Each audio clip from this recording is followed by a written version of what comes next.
दोस्तों, मी एक स्वप्न पाहिलं ये किताब मेरे जैसे हजारों युवाओं के लिए मैंने लिखी है। ऐसे युवा जो कुछ करना चाहते हैं, कुछ बनने का सपना देखते हैं। ऐसे युवकों के लिए मैंने ये किताब लिखी है। इस किताब में काल्पनिकता का अंश भी नहीं है। जो कुछ भी है वो सब बिल्कुल सच है। दोस्तों, हर एक व्यक्ति का, इस दुनिया में हर एक व्यक्ति का कुछ ना कुछ सपना होता है। उसकी कुछ ना कुछ इच्छाएं होती हैं, कुछ ना कुछ आकांक्षाएं होती हैं। लेकिन बहुत ही कम लोगों में एक तरह की जिद होती है, जुनून होता है, जो दिल से अपने सपनों का पीछा करते हैं और सपने में जिंदगी जीते हैं। मेरी माँ ने जो मेरे लिए सपना देखा था, और वही सपना मैं आज जी रहा हूं। आईएएस अधिकारी बनकर जी रहा हूं, इस ओहदे पर काम करते हुए, समाज के प्रति अपना कर्तव्य निभाते हुए। दोस्तों, इसकी शुरुआत कहां से हुई? दुलिया जिले के आदिवासी इलाके में, खानदेश के सामोड़े गांव में। जब मैं मां की कोख में 3 महीने की गर्भावस्था में था, तभी मेरे पिता का देहांत हुआ। और मुझे लगता है हर एक के जीवन में समस्याएं होती हैं, अड़चनें आती हैं, चैलेंजेस होते हैं। अंतर सिर्फ इतना है कि मेरे जीवन में समस्याएं मेरे पैदा होने से पहले ही आई। उस समय घर के हालात खराब थे। गरीबी इतनी थी कि पिताजी के फोटो तक के लिए किसी के पास पैसे नहीं थे। और आज मैं इस सरकारी नौकरी में हूं। ऐसा कहते हैं ये सर्वोच्च ओहदा है गवर्नमेंट सर्विस में, यानी आईएएस। आईएएस हो गया, लेकिन अपने पिता का फोटो नहीं देख पाया। जब पिताजी का देहांत हुआ, घर में बड़े भाई बहन थे। तब अड़ोस पड़ोस के महानुभाव एक साथ आए और उन्होंने कहा, घर में पहले से 2 बच्चे हैं, तीसरे की क्या जरूरत है? कौन लेगा जिम्मेदारी? गिरा दो इसे। तब मेरी मौसी ने आगे बढ़ते हुए कहा कि किसी भी अजन्मे बच्चे को मारना बहुत बड़ा पाप होगा। अगर आप जिम्मा नहीं उठा सकते तो मेरी बहन मेरे साथ मेरे घर रहेगी।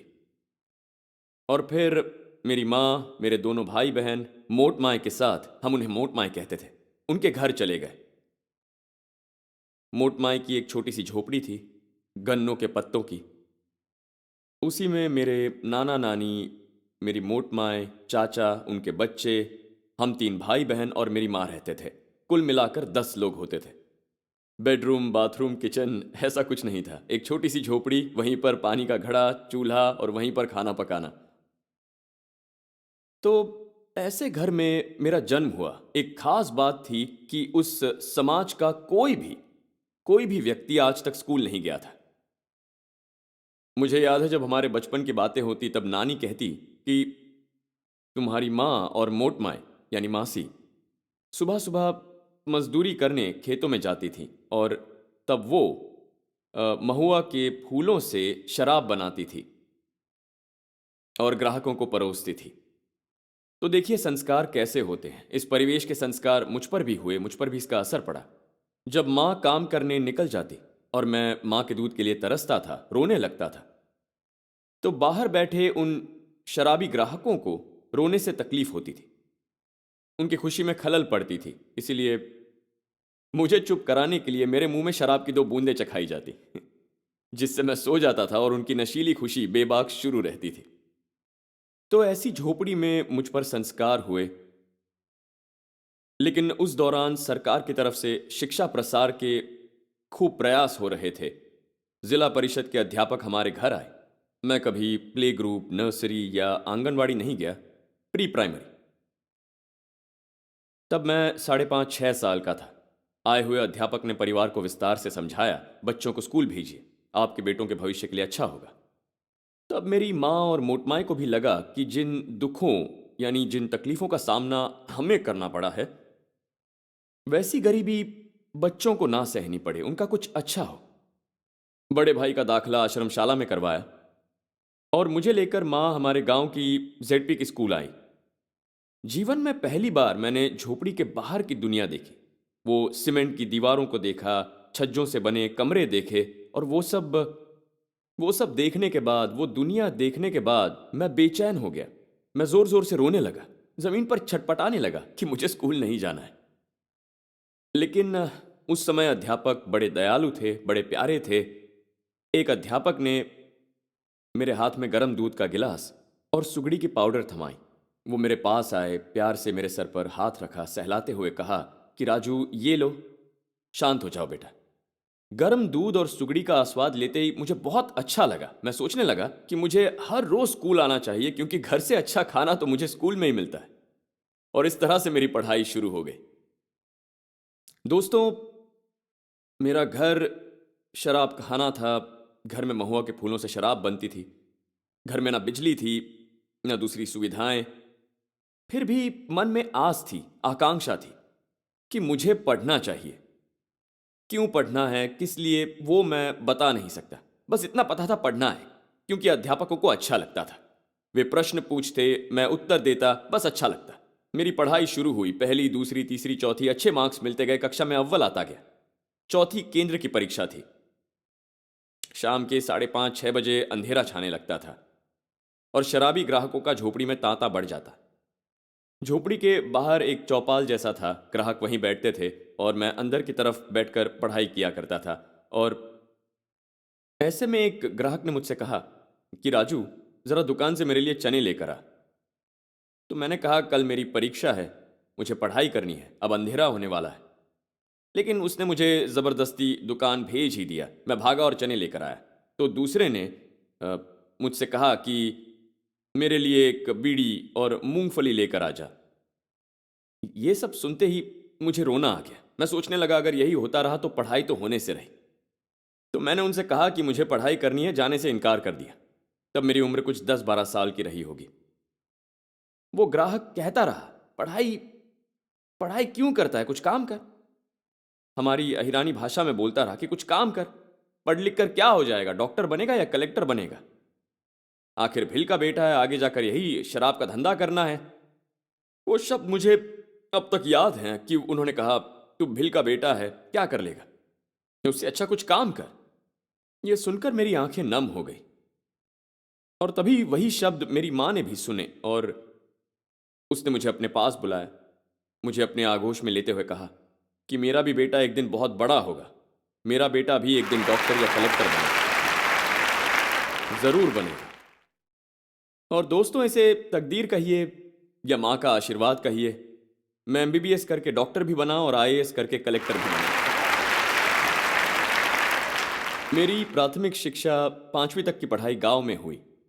5वीं में हमारे एक अध्यापक थे जिनका मैं आज भी सम्मान करता हूं।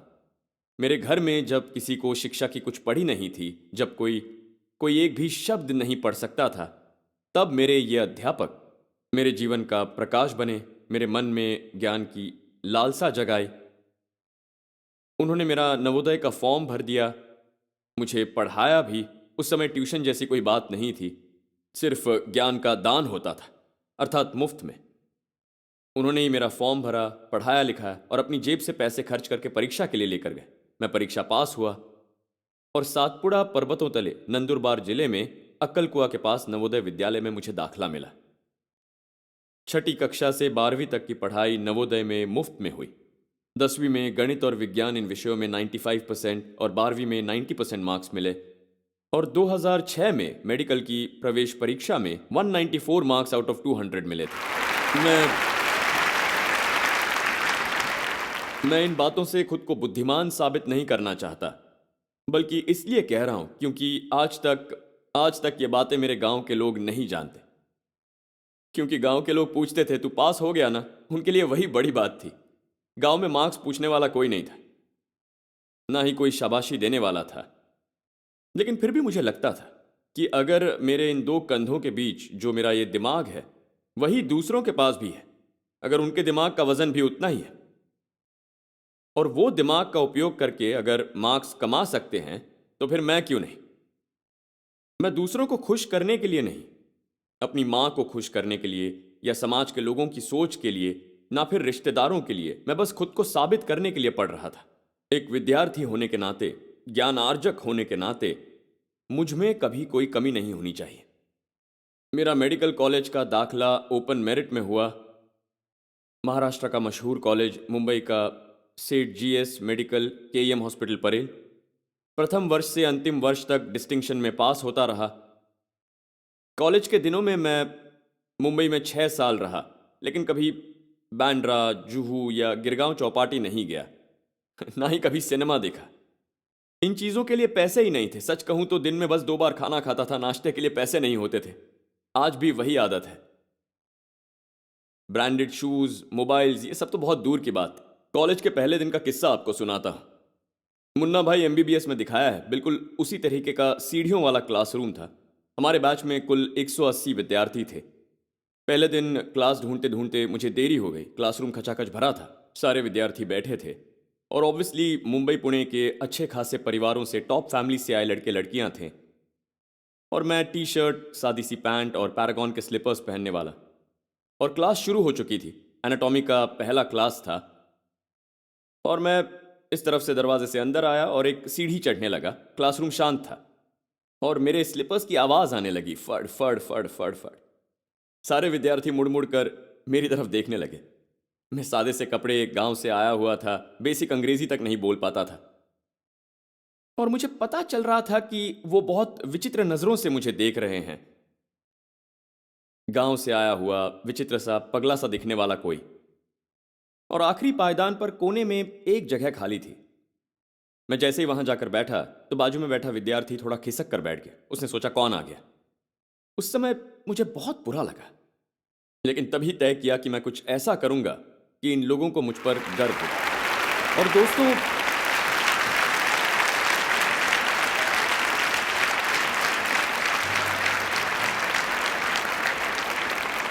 2011 में मुझे उसी कॉलेज का बेस्ट स्टूडेंट का पुरस्कार मिला।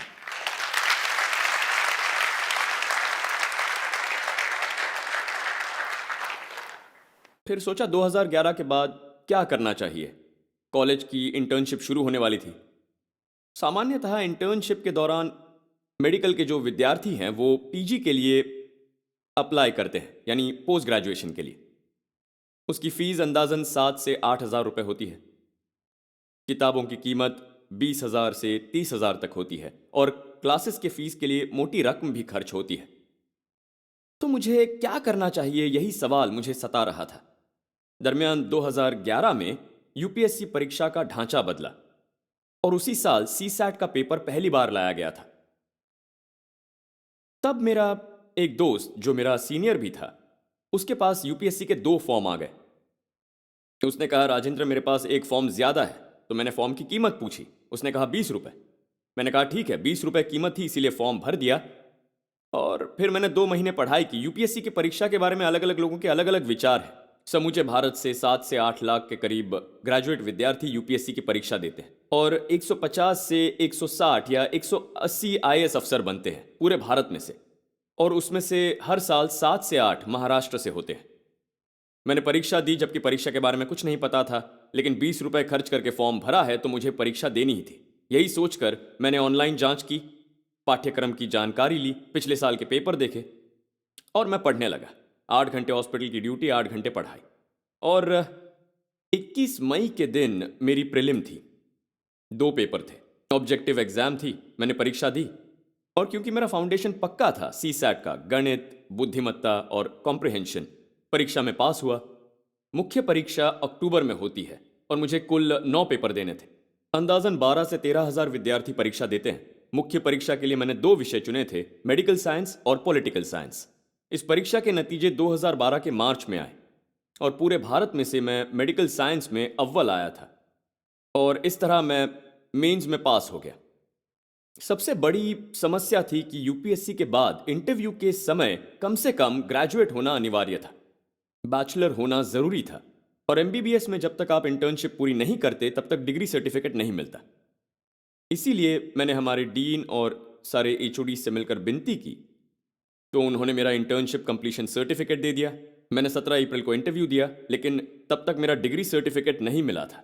पूरे 45 मिनट मेरा इंटरव्यू चला और उन्होंने एक बॉन्ड पर मुझसे एक अग्रीमेंट लिखवाया कि मुझे तब तक उम्मीदवार नहीं बनाया जाएगा जब तक नतीजे के 20 दिनों में मैं अपना डिग्री सर्टिफिकेट पेश नहीं करता। 7 मई को मेरा रिजल्ट आया और पहली कोशिश में मैंने यूपीएससी परीक्षा पास की। 2 महीने प्रीलिम्स, 3 महीने मेंस और 1 महीने इंटरव्यू, मतलब 6 महीने का सेल्फ स्टडी करके मैं पास हो गया था। मेरी पहली पोस्टिंग आईआरएस में हुई थी। उसके बाद अगली परीक्षा दी और आईएएस अफसर बना। तो दोस्तों, मुझे लगता है मेरी जीवन यात्रा आपके सामने रखने का एक ही उद्देश्य है कि मेरा ये मानना है कि इंसान किस जाति में, किस समाज में पैदा हुआ, शहर में हुआ या गांव में हुआ, उसके माँ बाप किसान हैं या मजदूर हैं, बिल्कुल मायने नहीं रखता, कभी भी नहीं रखता। अगर हम अपने जीवन में, अपने दिमाग में सही समय पर चिंगारी डाल देते हैं और उस चिंगारी को ज्वालामुखी बनाने में कामयाब होते हैं, तो हम अपनी आकांक्षाएं, अपने जो सपने हैं, उन सब को पूरे कर सकते हैं, अपनी इच्छाओं को पूरा कर सकते हैं। मैं बचपन का एक किस्सा बताकर आपसे इजाजत चाहूंगा। बहुत ही भारी बारिश का मौसम था। हमारे गांव में मूसलाधार बारिश हो रही थी। तब मैं छोटा था, करीब 8 से 10 साल का था। और तब हम सब 10 लोग एक साथ रहते थे। जनरली मौसा मौसी नाना नानी बाहर सोया करते थे और माँ के साथ हम सब छोटे छोटे बच्चे अंदर सोते थे। लेकिन बाहर भी कीचड़ था और अंदर जगह जगह पानी ठिपकने से ज़मीन दीवारों पर गोबर ढह रहा था। जगह जगह बर्तन और बाल्टियां रखी थी। ऐसे समय घर के समझदार लोग चूल्हे के इर्द गिर्द बैठा करते थे और तब वो बातें कर रहे थे। हम फटे पुराने कंबल ओढ़े, फटी पुरानी कंबल पर लेटे थे। आंखों से नींद ओझल थी। छत पर भारी पानी बरस रहा था, बिजली कड़क रही थी। और तभी मौसा ने कहा, देखो भगवान कैसा कहर ढा रहा है। अगर ऐसा ही होता रहा तो अपना घर भी बह जाएगा, क्योंकि हमारा घर और गांव दोनों नदी किनारे बसे थे। तो मौसी ने कहा, अगर ऐसी बारिश होती रही, इतनी जोरों की बारिश होती रही, अगर इसमें हम जैसों की ऐसी हालत है, तो बेचारे गरीबों का क्या होता होगा।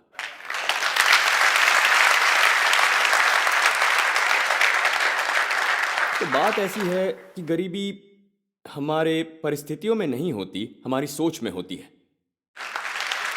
हम तय करते हैं, सोचते हैं कि हम किसी अलाना फलाना की अपेक्षा में कितने गरीब हैं।